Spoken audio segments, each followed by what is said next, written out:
Dalam video satu, perkenalkan nama saya Anissa Salsabila Sofia Ramji dengan nasib 352.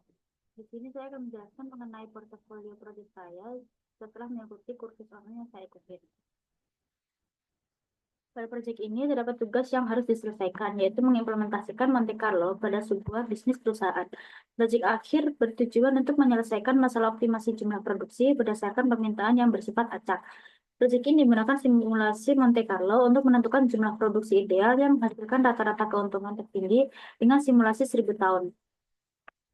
Tujuan dari simulasi Monte Carlo adalah untuk melakukan analisis skenario dalam berbagai situasi bisnis atau masalah lain yang melibatkan ketidakpastian. Dengan menggunakan simulasi ini, kita dapat melihat bagaimana berbagai variabel yang tidak pasti dapat mempengaruhi hasil akhir dalam suatu model.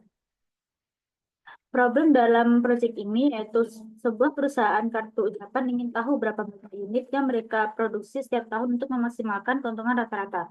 Jika produksi terlalu banyak, perusahaan bisa mengalami kerugian. Jika produksi terlalu sedikit, akan ada kehilangan potensi penjualan.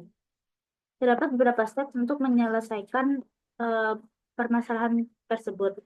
Yang pertama, menentukan parameter utama. Terdapat 3 parameter utama per kartu, yaitu 1.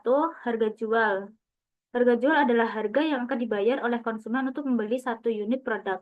Di sini untuk harga jualnya yaitu $4. Kemudian biaya produksi adalah biaya yang dikeluarkan untuk memproduksi 1 unit produk. Di sini untuk biaya produksinya yaitu $1,5.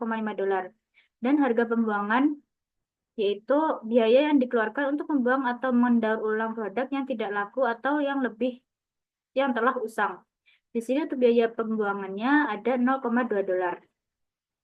Steps yang kedua yaitu membuat tabel probabilitas permintaan dengan menyusun permintaan dan membuat peluang angka acak menggunakan fungsi random.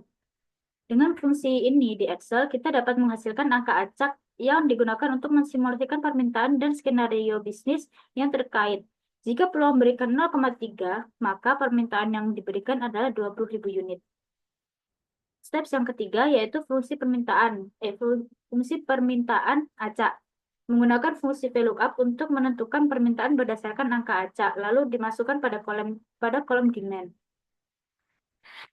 Steps yang keempat yaitu menghitung komponen laba. Terdapat empat yang akan dihitung untuk menentukan laba. Yang pertama, pendapatan. Mencari nilai minimal dari produksi dan permintaan, lalu dikalikan dengan harga jual. Kemudian, total biaya variabel dengan mengkalikan produksi dan biaya produksi. Yang ketiga, biaya pembuangan. Dihitung menggunakan kondisi. Jika produksi lebih banyak permintaan, maka biayanya yaitu produksi dikurangi permintaan, lalu dikalikan dengan biaya pembuangan. Jika produksi lebih sedikit permintaan, maka biayanya 0. Kemudian laba dihitung dari pendapatan, dikurangi biaya variabel, dikurangi biaya pembuangan. Steps yang kelima yaitu simulasi 1000 tahun. Dengan membuat daftar dari 1 hingga 1000 tahun dan membandingkan rata-rata laba untuk masing-masing jumlah produksi.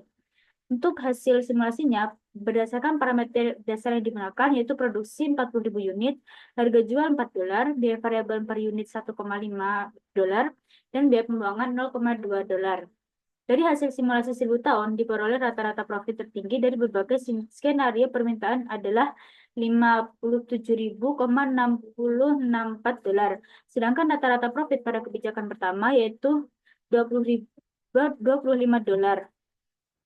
Kesimpulannya yaitu dari simulasi ini kita dapat mensimulasikan ketidakpastian permintaan dan mengatur strategi produksi terbaik berdasarkan data acak jangka panjang. Memanfaatkan Excel dan fungsi-fungsi seperti random, VLOOKUP, if, dan average, kita dapat mensimulasikan kondisi acak selama 1000 tahun untuk mencari strategi produksi yang optimal. Dengan pendekatan ini, perusahaan dapat mengurangi risiko kerugian, memaksimalkan laba, dan mengambil keputusan strategis dengan lebih percaya diri. Mungkin dari saya bila ada salah kata mohon maafkan. Wassalamualaikum warahmatullahi wabarakatuh.